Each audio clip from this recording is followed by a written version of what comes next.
Acoustic wayfinding is the practice of using the auditory system to orient oneself and navigate physical space. It is commonly used by the visually impaired, allowing them to retain their mobility without relying on visual cues from their environment. Method: acoustic wayfinding involves using a variety of auditory cues to create a mental map of the surrounding environment.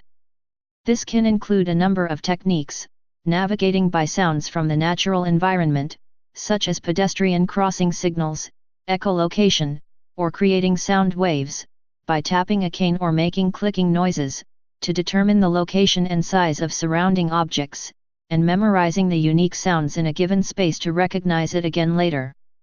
For the visually impaired, these auditory cues become the primary substitute for visual information about the direction and distance of people and objects in their environment. However, there are a number of common obstacles to acoustic wayfinding techniques.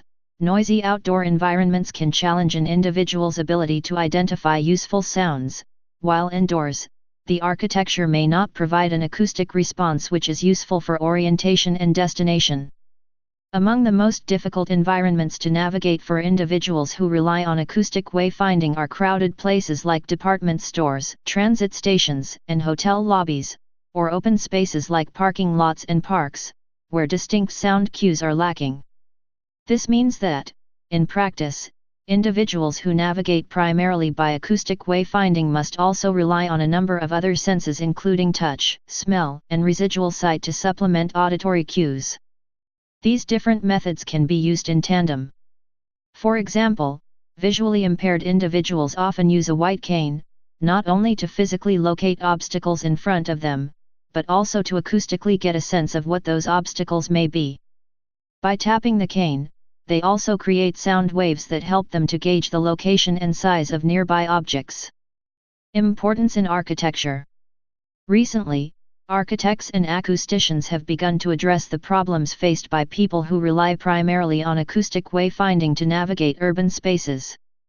The primary work on the architectural implications of acoustic wayfinding comes from a collaboration between Christopher Downey, an architect who went blind in 2008 and has since worked to improve architectural design for the visually impaired, and Joshua Kushner, who leads the acoustic consulting practice for engineering design firm Arup in San Francisco.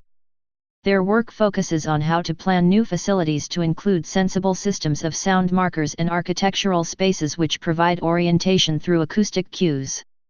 On September 20, 2011, the San Francisco chapter of the American Institute of Architects organized an acoustic wayfinding discussion and walking tour, led by Chris Downey and Joshua Kushner. The purpose of the tour was to highlight the ways that visual impaired people associate sounds with particular buildings and locations, creating sound markers that help them find their way on the street or indoors, and to discuss implementing more unique sound markers into urban design projects. Please subscribe and thanks for watching.